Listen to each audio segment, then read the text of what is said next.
ऐच्छिक स्थानांतरण ही होगा। यह भी जो हो रहा है ऐच्छिक स्थानांतरण हो रहा है। चिंता ना करें, चिंता करने की कोई जरूरत नहीं। और दिवेश चंद ठाकुर जी ने उस क्षेत्र को नर्सरी किया था।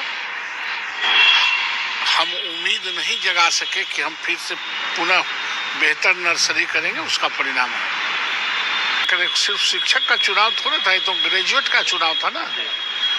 तो ये सारे ग्रेजुएट के लोगों ने अपना प्रतिनिधित्व करने के लिए भेजा है। में थे नहीं और राजनीति में कोई घमंड चलता नहीं है और घमंड करने की जरूरत नहीं। जो ऐसा करते हैं वो बेवकूफ है। अच्छा। स्कूल में टीचर है, ये विद्यार्थी है, तो लाइव करें या जाके करें, बात एक ही है। नाराजगी से कोई बात नहीं, कोई शिक्षक नाराज नहीं है। शिक्षक पढ़ाने का ही काम उठाए हैं तो वो अपना पढ़ाते हैं, स्कूल जाते हैं, ये कोई नई बात नहीं है। कि 15 तारीख तक तो फॉर्म ही अप्लाई करने का है। 15 तारीख के बाद पता चलेगा कि कितना जल्दी कर हुआ है। 15 तारीख के बाद पता चलेगा। कहते हैं कि एक से ज्यादा यदि पाली में कोई एक परीक्षा होती है तो अलग अलग तरह के प्रश्न पत्र बांटे जाते हैं। कोई कठिन हो सकता है, कोई आसान हो सकता है, और उसके बाद परसेंटाइल के माध्यम से उसको नॉर्मलाइज किया जाता है। अब इसमें दिक्कत ये होती है कि इसमें पारदर्शिता का इतना अभाव रहता है कि धांधली की संभावना बहुत रहती है। तो इसी बात पर लड़के लड़कियां जो हैं वो अभ्यर्थी लोग इसका विरोध कर रहे थे। अब देखिए, कल यानी 6 दिसंबर को जो बीपीएससी का मुख्यालय है पटना के बेली रोड पर, उस पर हजारों लड़के लड़कियां जमा हुए। फिर जो होता है लाठीचार्ज हुआ, बहुत को चोटें आई, किसी का हाथ टूटा, किसी का पैर टूटा।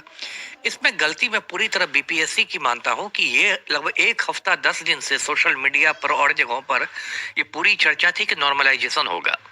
तो कायदे से बीपीएससी को उसी समय एक प्रेस विज्ञप्ति जारी करना चाहिए था और कहना चाहिए था कि ये अफवाह है, ये भ्रामक बातें फैल रही हैं, कोई नॉर्मलाइजेशन का प्रस्ताव नहीं।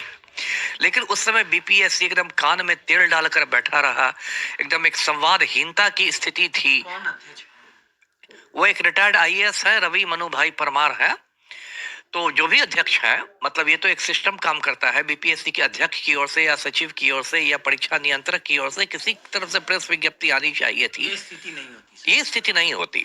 आपने पूरी असमंजस की स्थिति बनाए रखी, पूरा एक कंफ्यूजन जब फैल गया। अब दिल्ली के मुखर्जी नगर में भी प्रदर्शन हो रहा है, वहां भी सैकड़ों बच्चे रहते हैं, बीपीएससी की तैयारी करते हैं। पूरा पटना में तो हंगामा है ही। उसके बाद जब ये हुआ तब अब देखिए, कहीं ना कहीं इसमें तो ये भी लगता है कि शायद बीपीएससी नॉर्मलाइजेशन करने जा रहा था।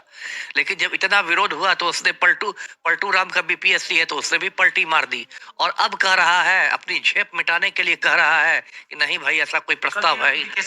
देर से हुआ, टू लेट। और अब उसमें क्या कहा जा रहा है कि 71वीं में होगा। अरे अब 71वीं की बात क्यों ला रहे हैं अभी, है ना? अभी पहले आप 70 को तो फरिया लीजिए। इतनी प्रक्रिया होती है। 70 की पहले प्रारंभिक परीक्षा होगी, फिर मुख्य परीक्षा होगी, फिर इंटरव्यू होगा, फिर फाइनल रिजल्ट निकलेगा, तब 71वीं की बात कर रहा है। तो देखिए, ये पूरी तरह मैंने कहा कि एकदम रायता फैला दिया इन लोगों ने। और उसके बाद जो आंदोलन हुआ उसमें भी ऐसा लगता है जैसे अंग्रेजों की नीति थी ना, फूट डालकर शासन करने की, उसी नीति पर लगता है पलटूराम चल रहा है। इसमें जो सबसे बहादुरी से जो लड़का लड़ रहा था, जो छात्र नेता है, दिलीप कुमार नाम है, दिलीप सबसे बहादुरी से लड़ रहा था। उसी ने लोगों को बुलाया था और उसी ने लाठियां खाई और सब कुछ हुआ। उसको पकड़ के इन लोगों ने जेल भेज दिया। ऐसे भेजा लगा कि किसी गुंडे मवाली को भेज रहे हैं। तो लग रहा है कि उसने ही हवा दी। कोई हवा नहीं दी, मामला नहीं, ऐसा नहीं था। अगर हवा दी तो बीपीएससी क्या कर रहा था? प्रेस विज्ञप्ति करके क्यों नहीं खंडन किया? ये सब कोई आरोप की बात नहीं थी। और उसमें 2-3 कोचिंग संचालक जो कि मतलब पलटू राम के करीबी माने जाते हैं, आप चमचे कह सकते हैं, वो लोग आए और उन लोगों ने मतलब एक तरह से आंदोलन को हाईजैक करने की कोशिश की। यहाँ तक कि दिलीप को मंच पर भी नहीं चढ़ने दिया गया। तो ऐसा लगता है कि इस पूरे मामले में एक राजनीतिकरण हो गया। जो भी हो, अब देखिए उसमें 2 मांगे और जुड़ गई हैं बच्चों की।